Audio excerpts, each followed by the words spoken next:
Like Bela Lugosi, Boris Karloff rose to prominence with a fantasy film made in 1931.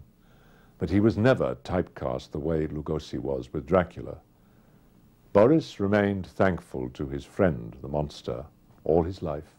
If someone would have told me that not only would I work with Boris Karloff, but become his friend and next-door neighbor, I wouldn't have believed them for a moment. But Boris made the unbelievable believable. After Lugosi and director Robert Florey were dropped from the proposed film of Frankenstein, British director and artist James Whale got the assignment. With the combined talents of Karloff and Pierce, Universal attempted to create a new Man of a Thousand Faces. Sax Rohmer's Asian mastermind came to life in a grand MGM production with an emphasis on sexuality, racism and torture. Strong stuff for 1932. Alas, Universal did not loan out Jack Pierce to create the Chinese makeup.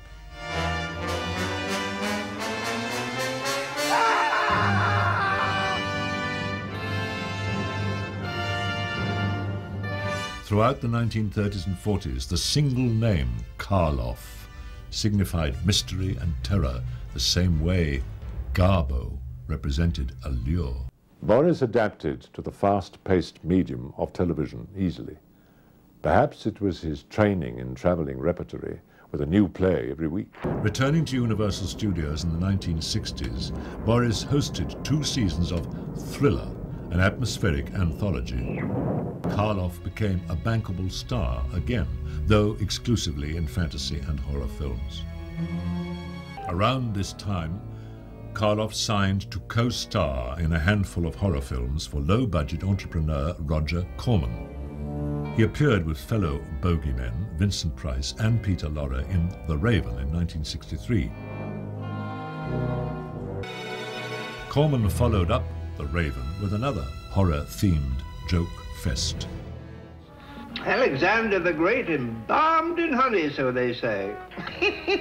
The Comedy of Terrors, this time adding Basil Rathbone to the final film in the Corman-Karloff trilogy was The Terror, which it most certainly was for Boris.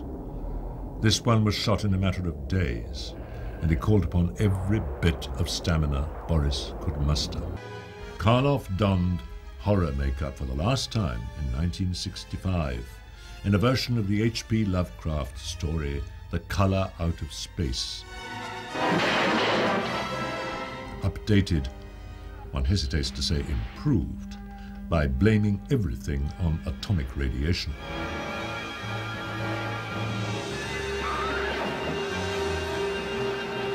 One of Boris's final films was also one of his most memorable. Director Peter Bogdanovich's Targets.